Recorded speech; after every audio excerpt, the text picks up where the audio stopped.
G'day, tribe. It's a beautiful day, and have I got a treat for you? A beat poem by Tim Minchin. Takes a minute or two to get into it, but it's a lot of fun. Let's roll. I've spent the vast majority of my adult life as a poor musician, um, up until the point that it struck me that my music was a joke.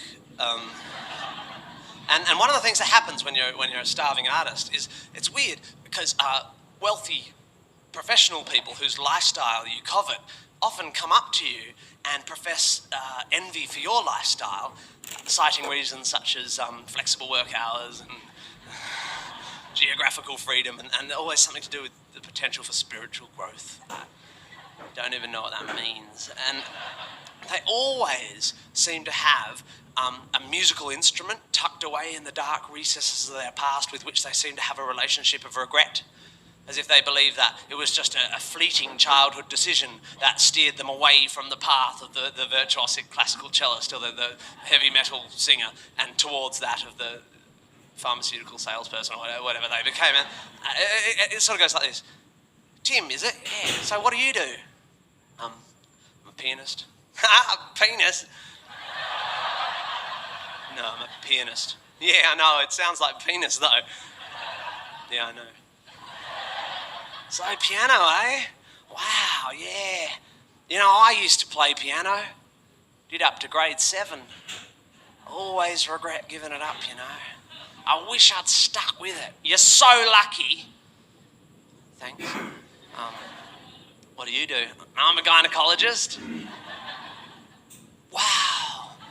Gynecology. Yeah, I used to play truth and dare with my cousin. I once stuck a shoehorn up her fanny. I wish I'd stuck with it, you know. You're so lucky.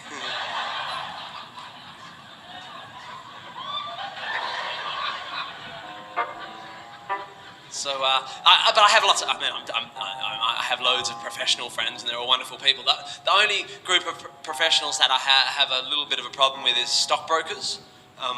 And if there's any stockbrokers in the audience, I don't have a problem with what you do. I'm not quite sure what it is, but I have a grammatical issue with your job because broke is the past tense of break.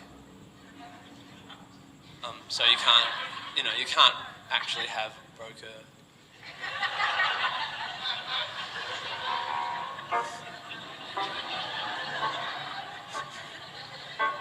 I don't call myself a singer.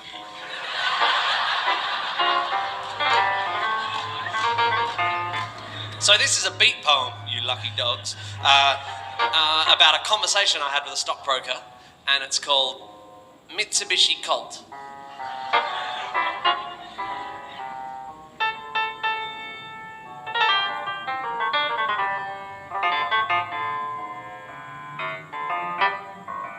He looks at me intensely, eyes sparkle, contact lens green with artificial envy, cocks his head and fixes me with a condescending stare, flicks his bleached blonde tipped hair and theorizes thus.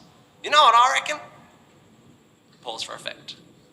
Adjusts his tackle as if it's semi-erect.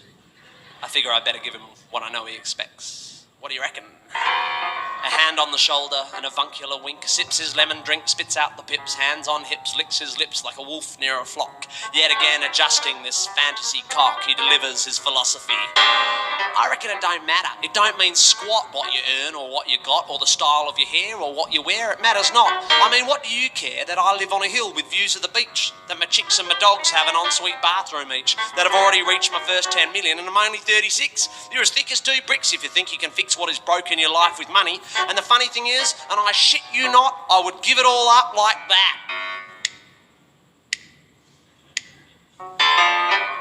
He leaves me to ponder his wisdom for a bit, and with a click of his fingers, he beckons the blondest, bimboest barmaid and grinning ridiculously orders a G&T and a beer for me. And before I can escape, he's back saying, 'cause mate, it's all superficial, all that crap. It's all just a front. I mean, anyone can be a rich cunt, but the thing we all want can't be bought with dosh. You know what I mean, boss? Because it's not like you give a toss that when I want to get slim, I've got my own private gym and a personal trainer called fucking Danielle or Darlene. She's got tits like those chicks in them chick magazines. And it's not like you care that I own a controlling share of an overseas company that builds accounting software. It matters not one bit. I mean, who gives a shit that I earn 600 grand and drive a brand new Land Rover? You know, I'd hand it all over like that. He pauses for a beat, long enough for me to retreat to a seat and sit elbow on bar and contemplate this guru with his white teeth and big car and ponder silently my belief that genius comes in many forms and that this pontificating peroxided porn star prick ain't one of them. My speculation cut short as he reforms like Terminator 2, and before I have time to abort, he descends upon me and snorts. I guess what I'm trying to say in my own little way is that I reckon musos and artists and that, well, I reckon they're great. I know some people who reckon you guys just sit on your bums and don't get out of bed till the pizza man comes and smoke cones and take crack and whack off all day, but I don't care what they say. And I don't listen to people who say all actors are gay. Not that I don't think that's okay. I mean, as far as I'm concerned, although it's not my bag, if you want to be a fag, you know? I mean, who am I to say where you come and where you go in the privacy of your own homo? Homo. Homo.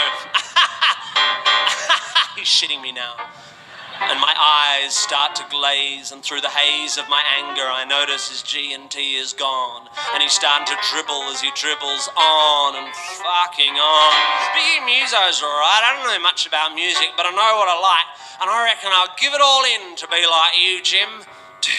Because you might be poor in monetary terms, but what you earn spiritually, what makes you what you are, just means so much more than what you'll get from a really nice car or tennis courts or holidays in Greece or a house on the beach or stock market shares or 31 pairs of Calvin Klein underwear. Do you understand? You are a wealthy man. And mate, I don't want to piss in your pocket, but I gotta say, before I get on my way, that honestly, and I'm not having you on, I reckon one day you could play piano as good as Elton John.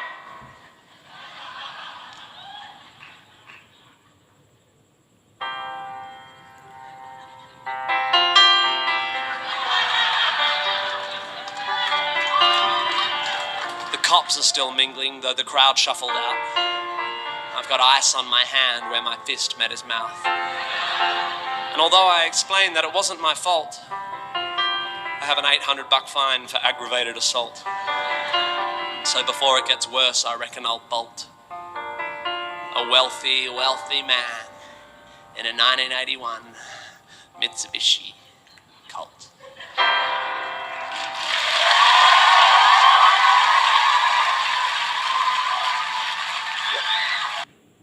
Bravo, Tim Minchin. Thank you, Tribe, for your time. I hope you enjoyed it. Big love. Wishing you a beautiful, peaceful, healing days every day. The Tribe is strong. God, douche.